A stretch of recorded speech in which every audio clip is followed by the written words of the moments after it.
ওই ঘরে কে আছিস? তোদের দুটো কাগজি তুলছি।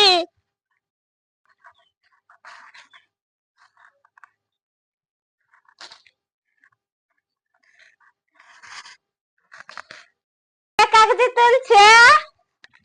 কে কাগজি তুলছে? কেন কাগজি তুললি? আমি কাগজি তুললি দুটো। আমি কাই তুলবি? আমি কাকু ছুটে দিই গাছটা। তো বাবা গোটা গায়ের লোকে কাগজি তুলছে, তা আমি যদি দুটো তুললি তো কি হবে? কানকে বলতে পারতি, আমি তোকে দুটো তুলিয়ে দিতি। তা আইলে ধন তোর কাগজি তুই আইলে, আমি নাই দিব না। আমি কোনো তোকে দিচ্ছি না, দিচ্ছি তো আমি কাকু ছুটে দিই নাই। লে লে লে তোর কাগজি লিবই না, আমি কাগজি খাবই না। লে দুটো কত কথা শুনতে পারি। তা হাইলে তোর কাগজি আমি লে লে, যখন তুলে আসিস তখন নিয়ে যা কাগজি গিলিয়া। লে লে